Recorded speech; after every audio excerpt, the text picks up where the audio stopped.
Buenas tardes, vamos a leer la vida de Elías.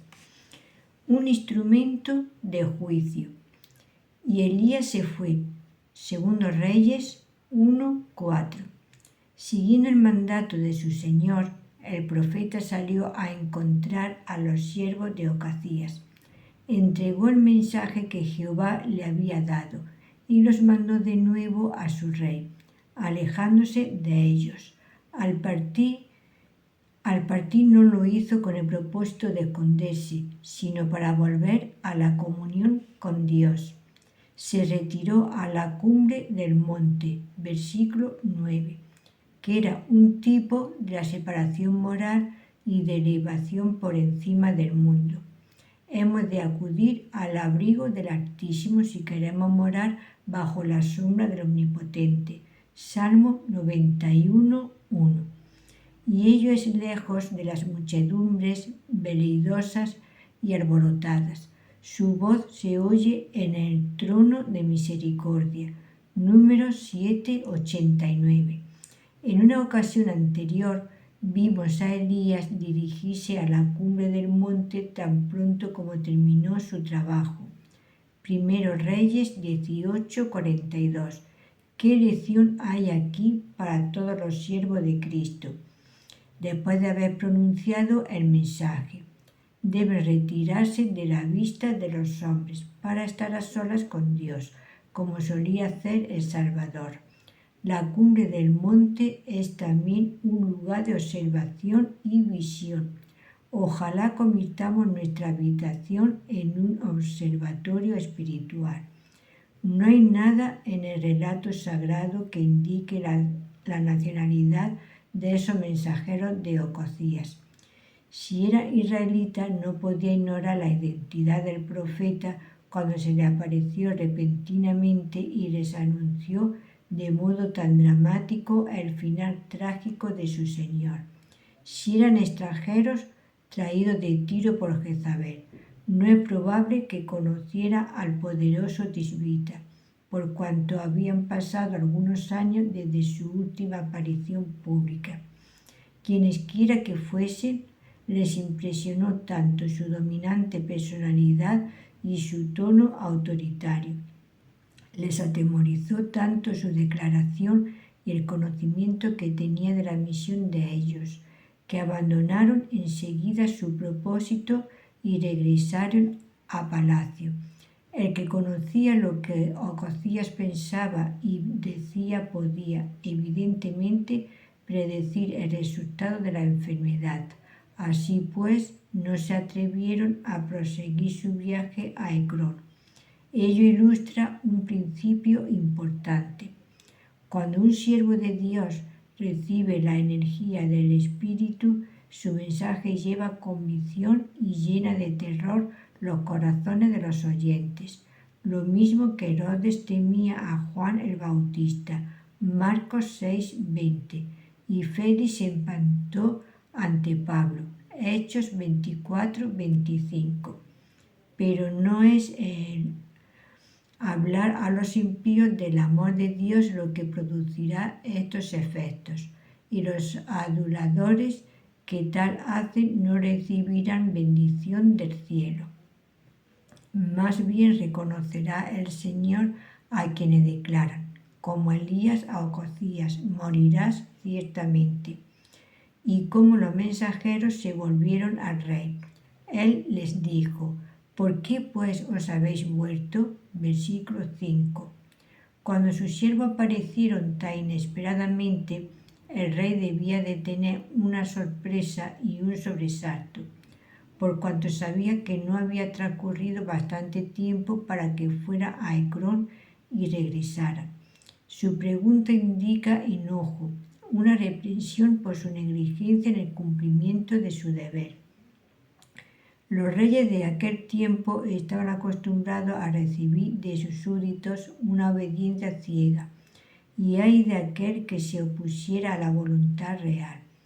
Ello sirve para poner más de manifiesto el efecto que la aparición y las palabras de Elías hicieron en ellos.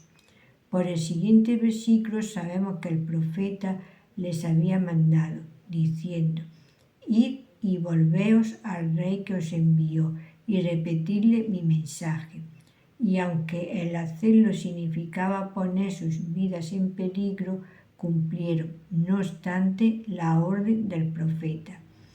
¡Qué vergüenza para los miles que, profesando ser los siervos de Cristo, durante años han ocultado a sus oyentes lo que más necesitaban oír y lo han sustituido de modo criminal por un mensaje de paz, paz, cuando no había paz para ellos, y lo hicieron cuando el proclamar la verdad con fidelidad no hubiera puesto sus vidas en peligro. En verdad, esos mensajeros de Ocosías se levantarán en juicio contra tales contemporizadores infieles.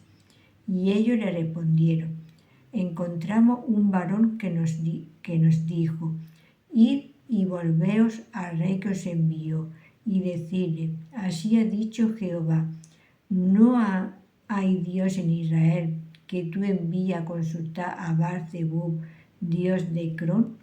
Por tanto, del hecho en que subsiste no descenderás, antes morirás de cierto. Versículo 6.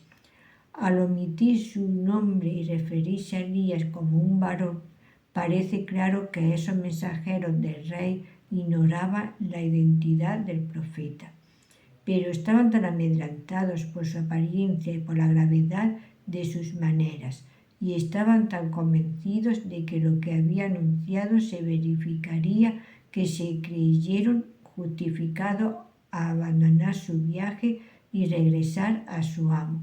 Así pues, dieron cuenta sin tapujos de lo que había acaecido e informaron fielmente del anuncio de Elías. Sabían perfectamente bien que semejante mensaje no sería bien recibido por el rey, pero aún así no trataron de suavizarlo ni alterar el tono con que había sido pronunciado. No dudaron en contar a Ocosías en su cara la sentencia de muerte que había sido pronunciada contra él. Decimos otra vez que estos hombres son una afrenta para el predicador contemporizador, cobarde que busca agradar a sus oyentes.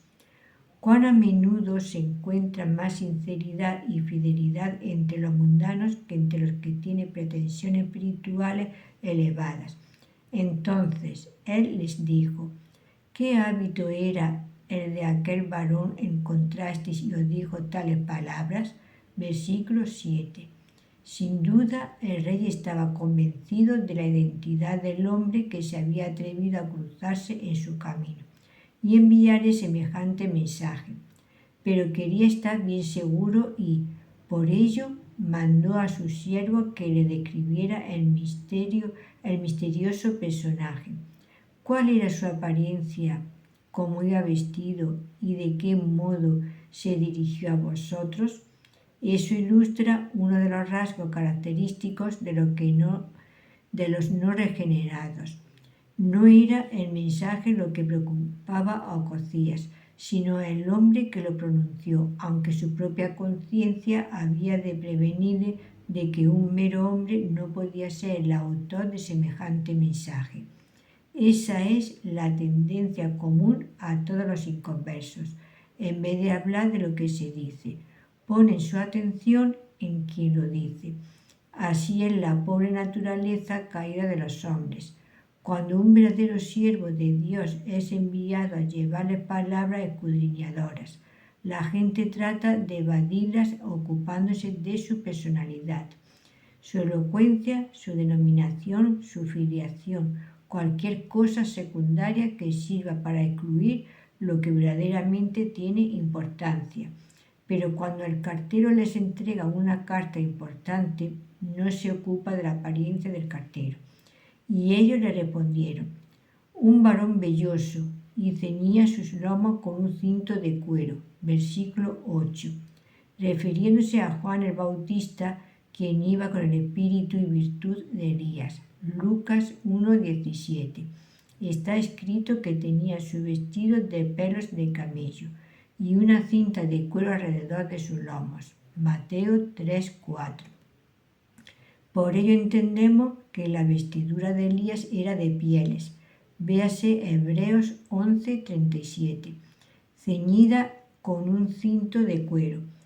De la lectura de Zacarías 13:4 se desprende que los profetas llevaban un atavío que les distinguía, ya que, hablando de los falsos profetas, dice que se vestían de manto velloso para mentir, es decir, para engañar al pueblo. En aquel tiempo, cuando se instruía a las gentes tanto por medio de la vista como del oído por símbolos y sombras, ese tosco vestido denotaba mortificación al mundo por parte del profeta y expresaba la inquietud y el pesar del mismo por la idolatría e iniquidad del pueblo. Del mismo modo que el ponerse un vestido de saco significaba humildad y dolor. Para otras referencias del significado simbólico del vestido de los profetas, véase 1 Reyes 11, 28 31, Hechos 21, 10 al 11. Entonces él dijo, Elías tisbita, es versículo 8, no había lugar a duda. El rey sabía ahora quién era el que le había enviado un mensaje tan solemne. Pero, ¿qué efecto produjo en él? ¿Sintió temor y humillación? ¿Lamentó sus pecados y clamó a Dios por misericordia? Ni muchísimo menos. El terrible fin de su padre no le había enseñado nada. La aflicción terrible que sufría no le ablandó, ni aun la proximidad de la muerte le hizo cambiar. Se encolerizó contra el profeta y tomó la determinación de destruirle. Si Elías le hubiera enviado palabras mentirosas y aduladoras, las hubiera aceptado, pero no podía tolerar la verdad. Qué parecido a la gente entre las que nos toca vivir, las cuales preferirían morir en su lugar de diversión a ser hallados sobre su rostro ante Dios. Ocosías era joven y arrogante, y no estaba dispuesto a sufrir la reprensión ni a tolerar que nadie se opusiera a su voluntad, no, ni aun Jehová mismo. El mensaje de Elías, aunque dado en el nombre de Dios y por su expreso mandato, enfureció hasta lo sumo al monarca, quien decidió al instante que el profeta debía morir, como si éste hubiera hecho algo que no fuera a cumplir con su deber, y envió luego a él un capitán de 50 con sus 50, el cual subió a él, y he aquí que él estaba sentado en la cumbre del monte. Y él le dijo, varón de Dios, el rey ha dicho que desciendas. Versículo 9. Ocosías no tuvo dificultad en encontrar hombres malvados, dispuestos a llevar a cabo las órdenes más perversas e impías. Esa compañía de soldados se puso en marcha con prontitud para prender al siervo de Dios. Lo encontraron sentado tranquilamente en una cima. El capitán puso toda el alma en el cumplimiento de su misión, lo que se manifestó por el modo insolente en que se dirigió a Elías como varón de Dios, término usado a modo de escarnio e insulto. Equivalía a decir, tú apelas a Jehová como Señor tuyo. Nosotros venimos en nombre de un rey mayor que él. El rey Ocosías dice que desciendas. Qué afrenta y qué blasfemia más terribles. No era solo un insulto a Elías, sino también al Dios de Elías, un insulto que no podía dejar de ser recusado. ¿Cuántas veces en el pasado los impíos se han mofado de cosas sagradas y han convertido los términos por los cuales Dios designa a su pueblo en epítetos y peyorativos, hablando de ellos con desprecio como los elegidos, los santos, etc.? El que ya no lo hagan es debido a que el oro fino se ha ennegrecido. La santidad ya no es una realidad y una represión para los impíos. ¿A quién se le ocurriría designar la mayoría de los clérigos como hombres de Dios?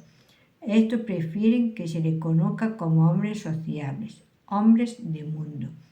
Elías respondió y dijo al capitán de 50, si yo soy varón de Dios, descienda fuego del cielo y consúmate con tus 50. Versículo 10. En la respuesta terrible de Elías no había venganza personal, sino un celo consumido por la gloria de Dios a quien el capitán había insultado de modo tan descarado. El agente real que se había burlado del hecho de que fuera un varón de Dios iba a recibir prueba concluyente de que el Creador del cielo y de la tierra reconocía al profeta como siervo suyo. La insolencia y la impiedad de ese hombre que había insultado a Jehová y a su embajador iban a recibir juicio sumarlo. Y descendió fuego del cielo que lo consumió a él y a sus 50. Versículo 10. He aquí una prueba cierta de que Elías no había obrado movido por un espíritu de venganza, porque de haber sido así, Dios no hubiera respondido a su clamor. En una ocasión anterior, el fuego de Jehová cayó y consumió el holocausto. Primero Reyes 18:38. Pero en esta ocasión cayó sobre unos pecadores que habían despreciado aquel sacrificio. Así será también cuando se manifestará el Señor Jesús del cielo con los ángeles de su potencia, en llama de fuego, para dar el pago a los que no conocieron a Dios ni obedecen al Evangelio de nuestro Señor Jesucristo. Segundo Tesalonicenses 1:7-8. Era de esperar que semejante intervención de Dios sirviera para disuadir, si no al rey abandonado, si a sus sirvientes, y que estos desistirían de intentar prender a Elías. Pero no fue así. Volvió el rey a enviar a él otro capitán de 50 con sus 50, y hablóle, y dijo, varón de Dios, el rey ha dicho así, desciendo presto. Versículo 11. Es difícil decir qué era, en esta ocasión, más notable si la locura del herido Ocosías a recibir el informe del hecho terrible, o la presunción de este oficial y sus soldados. Este segundo capitán no tuvo en cuenta lo que le había acontecido a su predecesor y su tropa. Atribuyó a la casualidad el azote que le sobrevino, a que algún rayo le consumió por accidente, o estaba decidido a desafiarlo todo, lo mismo que el que le precedió. Se dirigió al profeta con lenguaje lleno de desprecio insultante, aunque usando unos términos más perentorios. Desciende presto. Ved una vez más cómo el pecado endurece el corazón y lo sazona para el juicio. ¿Y quién te ha hecho a ti diferente? ¿A qué extremo más desesperado hubiéramos llegado si la misericordia de Dios no se hubiera interpuesto y detenido nuestra loca carrera? Bendita sea la gracia soberana que me arrancó como un ascua del fuego encendido. Y respondióle Elías y dijo, si yo soy varón de Dios, descienda fuego del cielo y consúmate con tus 50. Versículo 12. Se habían dado prueba de que Jehová era omnisciente. Versículo 4. Y era necesario que supieran que también es omnipotente. ¿Qué es el hombre en las manos de su Creador? Un rayo, y los 50 y un enemigo se convirtieron en rastrojo quemado. Y si todos los ejércitos de Israel, mejor dicho, la raza humana entera, se hubiera reunido allí, no se hubiera necesitado otro poder. ¡Qué locura que resista al Todopoderoso, aquel que tiene aliento de espíritu de vida en sus narices! ¡Ay del que pleitea con su hacedor! Isaías 45:9. Algunos han condenado a Elías por haber destruido a aquellos hombres olvidando que él no podía hacer descender fuego del cielo. Elías no hizo otra cosa que anunciar lo que Dios mismo había determinado hacer. Y el Señor no obró así para complacer al profeta o para satisfacer algún sentimiento vengativo propio, sino para mostrar su poder y justicia. No puede decirse que aquellos soldados fueran inocentes, por cuanto no estaban cumpliendo ningún deber militar, sino luchando abiertamente contra el cielo, como indica el lenguaje del tercer capitán. Esto ha quedado registrado como aviso perenne para todas las generaciones. Los que se burlan y persiguen a los siervos fieles de Dios no escaparán a su castigo. Por otro lado, los que les ayudan y reciben no perderán su recompensa. Y volvió a enviar el tercer capitán de 50 con sus 50. Versículo 13. ¡Qué obstinación más terrible! Endureciendo deliberadamente su corazón. Ocosías se esforzó contra el Todopoderoso e hizo un intento más para herir al profeta.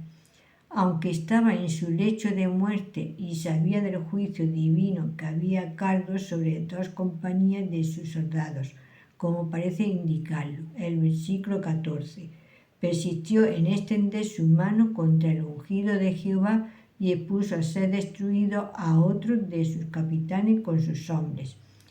Cuán veraces son aquellas palabras de la Escritura, aunque majes al necio en un mortero entre granos de trigo a pisón majados, no se quitará de él su necedad. Proverbios 27-22.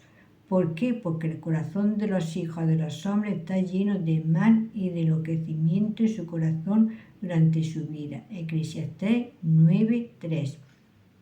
En vista de tales declaraciones inequívocas y de los ejemplos de Faraón, Acab y Ocosías, no debería sorprendernos lo más mínimo lo que vemos y leemos que tiene lugar en el mundo en estos días.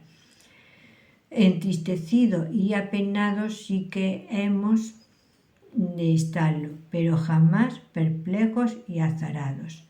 Y subiendo aquel tercer capitán de 50, hincóse de rodillas delante de Elías, y rogóle diciendo: varón de Dios, ruegóte que sea de valor delante de tus ojos mi vida y la vida de estos tus 50 siervos. He aquí ha descendido fuego del cielo y ha consumido los 2 primeros capitanes de 50 con sus 50. Sea ahora mi vida de valor delante de tus ojos. Versículos 13-14. Este hombre tenía una disposición distinta de la de los 2 que le precedieron. Dios tiene un remanente según la elección de gracia aún en las fuerzas armadas. Sin atreverse a hacer nada contra Elías, usó de su misión humilde y súplicas, ferviente con marcado respeto. Era una apelación conmovedora, una verdadera oración. Atribuyó la muerte de las 2 compañías anteriores a su verdadera causa y parece que tenía un sentido temeroso de la justicia de Dios. Reconoce que sus vidas yacen en las manos del profeta y pide que les sean salvadas. De este modo, Jehová proveyó no solo de seguridad, sino también de honor a Elías, como lo había hecho con Moisés cuando Faraón amenazó con matarle. Éxodo 11:8. La súplica de ese capitán no fue en vano. Nuestro Dios está siempre presto a perdonar al que suplica humildemente, por rebelde que haya sido, y el modo de prevalecer ante Él es inclinarnos ante Él. Entonces el ángel de Jehová dijo a Elías: desciende con él, no haya de él miedo. Versículo 15. Ello demuestra claramente que Elías obraba por un impulso divino que le guiaba en las ocasiones anteriores en que tan severo se mostró. Ni Dios ni su siervo podían disfrutar quitando la vida a quienes se acercaran a ellos de un modo apropiado. Los otros habían sido heridos para castigar su escarnio e impiedad.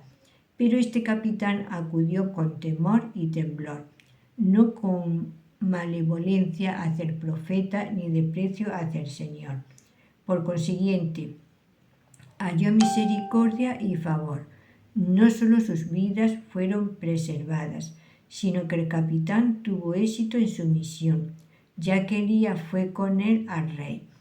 Los que se humillan serán ensalzados, mientras que los que se ensalzan serán humillados. Aprendamos del ejemplo de Elías para tratar de modo benigno aquellos que pueden haber sido usados contra nosotros, cuando evidencian su arrepentimiento y nos piden clemencia. Observad que fue el ángel del Señor quien se dirigió de nuevo al profeta. Pero qué prueba más grande de su obediencia y valor. El profeta había exasperado grandemente a Jezabel y a sus partidarios, y ahora su hijo debía de estar furioso contra él. Con todo, por cuanto el Señor le había mandado que fuera, asegurándole no haya de él miedo, podía aventurarse a ir a la presencia de sus enemigos furibundos. Estos no podían mover ni un dedo en contra suyo sin el permiso de Dios. El pueblo de Dios está a salvo en sus manos y por la fe puede apropiarse la palabra triunfal del Salmo 27, 1 al 3. Y él se levantó y descendió con él al rey. Versículo 15. Con tristeza y confianza, sin temor a su ira. No puso ninguna objeción ni demostró temor alguno por su seguridad personal, aunque el rey estaría lleno de rabia y rodeado por numerosos cortesanos. Se puso en las manos del Señor y se sintió seguro bajo su promesa y protección. Qué prueba más asombrosa de la fe del profeta y de su obediencia a Dios. Pero Elías no fue a enfrentarse al rey hasta que el Señor le mandó hacerlo, enseñando a sus siervos a no obrar de modo temerario ni a exponerse al peligro descuidada e innecesariamente, mas tan pronto como el Señor se lo ordenó. Fue con prontitud alentándonos a seguir la guía de la providencia, con confianza en Dios en el cumplimiento del deber, diciendo: el Señor es mi ayudador, no temeré lo que me hará el hombre. Hebreos 13, 6. Y díjole: así ha dicho Jehová. Versículo 16. Elías repitió al rey, sin modificarlo, lo que había dicho a sus servidores, sin temor y sin tratar de atenuar sus palabras. El profeta habló la de Dios de modo llano y fiel, en el nombre de aquel en cuyas manos están la vida y la muerte. Reprochó al rey sus pecados y pronunció sobre él la sentencia. Qué mensaje más terrible el que recibió, que iría de su cama al infierno. El tisbita, después de cumplir su encargo, se alejó sin ser molestado, a pesar de los furiosos que estaban Jezabel y sus seguidores. El rey y sus siervos quedaron tan mansos como corderos y tan silenciosos como estatuas. El profeta entró y salió de entre ellos sin ser tocado, sin recibir mayor daño que Daniel el ser echado al foso de los leones, porque confiaba en Dios. Ojalá ello hiciera que nosotros saliéramos a cumplir con nuestra misión con firmeza y humildad. Y murió conforme a la palabra de Jehová que había hablado Elías. Versículo 17. Si te ha gustado, le para la campanita y un like, sígueme. También podéis seguir en TikTok como Las Cosas de Abby. Mi nombre es María Virtud de Berenguer Segura.